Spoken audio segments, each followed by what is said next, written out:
We're here with Jimmy at the new giraffe feeding station. It's one of the many things that we've been able to accomplish over the last year, thanks to lots of donations and lots of volunteers that have come and helped. They built the platform, and as you can see, Jimmy's a big fan of his new giraffe feeding station. He gets to eat lots of leaves 3 times a day on weekends, and it's really popular with people to get close to Jimmy. Around the zoo, we've finished a lot of projects. We have 8 new enclosures from beginning to end, including the shelters for the animals, which was an amazing accomplishment.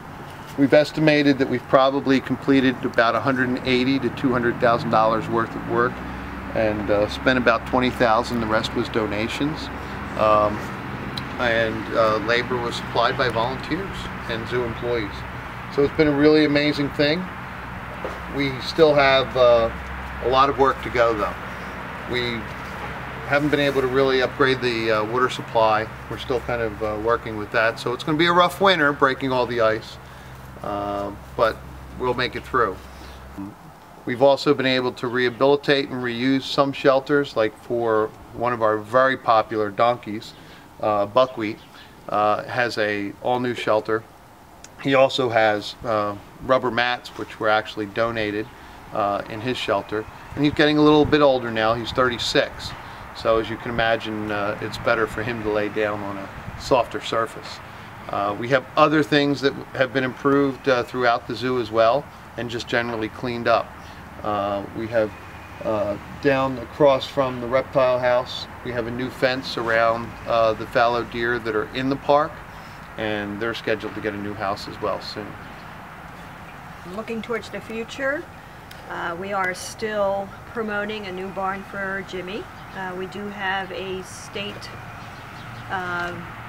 fund that's there. It's a $100,000 grant that is a matching fund. So we are raising money right now, and part of the giraffe feeding station is going towards that. So we are raising money for Jimmy, and hopefully sometime next year we can break ground and start building, provided that we get the funds that we need in order to get the matching funds. So that's the first big project for new buildings that we'd like to see around here. We also have a new tiger enclosures on our project list that we'd like to take care of. Sis is 16 going on 17. She's an older tiger. Just having a dry, newer enclosure for her would be excellent for her health. One of the new enclosures that we are doing right now, in fact, I'm playing hooky being here telling you all this, and I'm supposed to be helping with the cavy enclosure, which is going to be our best exhibit and best effort yet towards an exhibit. The cavies will have a very natural environment, and the enclosure will actually look like a section of grassland where they are native to. And their shelter is totally camouflaged, but at the same time doesn't sacrifice giving them proper shelter, and they'll also be getting a new automatic waterer. So we're looking forward to getting that done and getting them into their enclosure.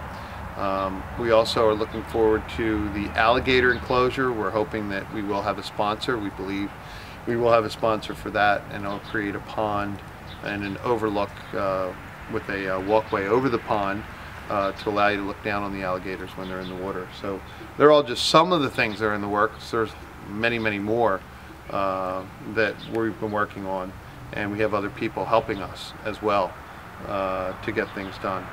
Also, what we're creating is a sponsorship program, so people who are interested in helping, they can pick an enclosure that they're interested in. The alligator, for example, is one of those such projects. Yes. But every animal here could be put under one of those sponsorship programs to give them a new enclosure, give them a natural environment that's healthy for them.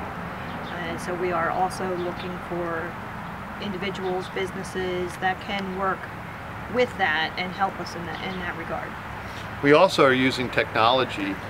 We have a phenomenal donation that'll provide internet throughout the zoo, and we've been talking about creating a way that people will be able to interact with the exhibits and videos on smartphones and smart devices. So we're looking forward to trying to set that project up, and that's just another thing that's going to improve the visitors' connection to the zoo.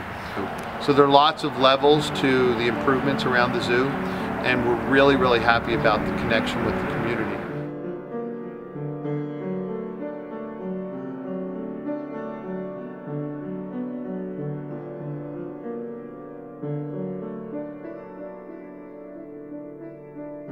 This is the time of year where it's now been a year. Last winter, we were going into the winter wondering how we were going to make it.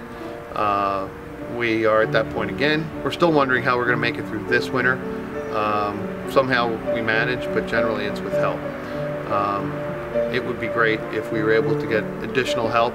There are other people out there that seem like they're waiting to test the waters and see if this is for real.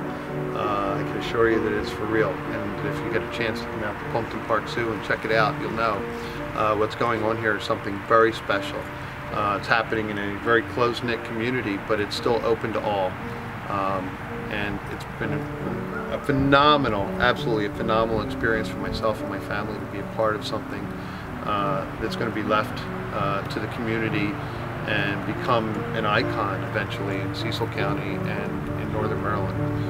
So if you get a chance, come out to Plumpton Park Zoo and make sure you support your local community.